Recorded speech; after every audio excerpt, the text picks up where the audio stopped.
கர்த்தருடைய பரிசுத்தமான நாமம் மகிமைப்படுவதாக. ஆசீர்வாதமான ஒரு நல்ல காலவேளையிலையும் பாளையங்கோட்டை இந்திய தேவ சபையிலிருந்து காலை மன்னாவை உங்களுக்கு வழங்குவதில் மிகுந்த சந்தோஷம். கிருபையாய் கர்த்தர் கொடுத்திருக்கிற நல்ல நாளுக்காக கர்த்தரை துதிப்போம். இந்த நாள் அக்டோபர் மாதம் 9ஆம் தேதி வியாழக்கிழமை காலவேளை. இந்த காலவேளை தியானத்திற்கான வேத அதிகாரம் 1 சாமுவேல் 22வது அதிகாரம். இந்த அதிகாரத்தை இன்றைக்கு வாசியுங்கள், தியானியுங்கள். அது உங்கள் வாழ்க்கைக்கு பிரயோஜனமாக இருக்கட்டும். இந்த அதிகாரத்தில் மொத்தமாக நீங்கள் கவனித்தீர்களான 23 வசனங்களை உள்ளடக்கின ஒரு அதிகாரம். ஆசாரியர்களுடைய குடும்பம் மரித்து போகிற ஒரு சம்பவம் இந்த அதிகாரத்தில் இருக்கிறது. இந்த அதிகாரத்தில் நாம் தியானிப்பதற்கு ஏராளமான பகுதிகள் இருந்தாலும் இந்த நாளின் காலை தியானத்திற்காக 10வது வசனத்தை வாசிக்கிறேன். இவன் அவனுக்காக கர்த்தரிடத்தில் விசாரித்து அவனுக்கு வழிக்கு போஜனத்தை கொடுத்து பெலிஸ்தனாகிய கோலியாத்தின் பட்டயத்தையும் அவனுக்கு கொடுத்தான் என்றான். அகிமெலேக்கினிடத்தில் தாவீது வந்த செய்தியை சவுலுக்கு சவுலின் ஊழியக்காரரோடு நின்ற ஏதோமியனாகிய தோவேக்கு என்பவன் சவுலுக்கு இந்த காரியத்தை அறிவிக்கிறான். அதில் நாம் கவனிக்க வேண்டிய ஒரு காரியம், இவன் அவனுக்காக கர்த்தரிடத்தில் விசாரித்தான். இந்த வேத பகுதியை நீங்கள் படிச்சீங்கன்னா தோவேக்கு அகிமெலேக்கை குறித்ததான தவறான ஒரு செய்தியை சவுலிடத்தில் பரப்பி விடுகிறான். தாவீதுக்கு அப்பத்தை கொடுத்தது உண்மைதான், கோலியாத்தின் பட்டயத்தை கொடுத்ததும் உண்மைதான். ஆனால் தாவீதுக்காக கர்த்தரிடத்தில் அவன் விசாரிக்கவில்லை. ஒரு பொய்யான தகவல்களை இந்த தோவேக்கு சவுலிடத்தில் பரப்பிவிட்டான்.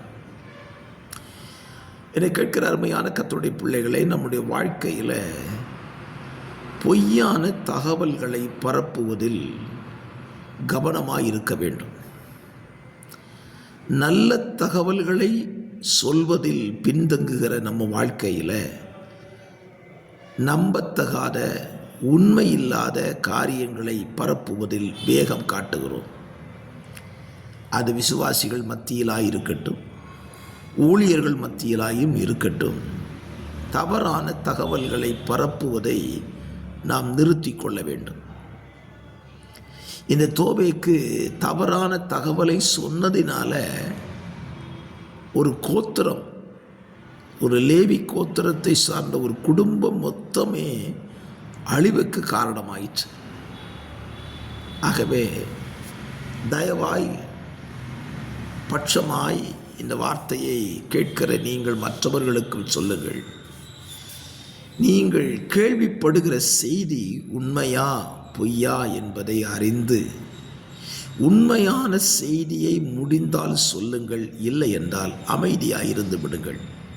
மாறாக தவறான தகவல்களை எங்கேயும் பரப்புவதற்கு உடன்படாதிருங்கள். ஆம், அது கர்த்தருடைய பார்வையில் உகந்ததாயிருக்கும்.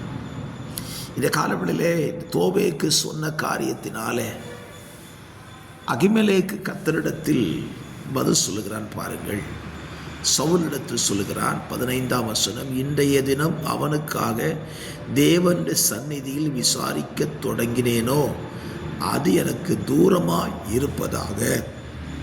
ராஜா தம்முடைய அடியானாகிய என் மேலாகிலும் என் தகப்பன் வீட்டின் மேல் எவன் மேலாகி குற்றம் சுமத்த வேண்டாம். இதில் ஒரு சிறிய காரியமோ பெரிய காரியமோ செய்யலை என்று சொல்லுது. செய்யாத காரியத்தை குற்றம் சாட்டப்படுகிறத நிலையை பார்க்கணும். இன்றைக்கும் அதுதான் நடந்து கொண்டிருக்கிறது.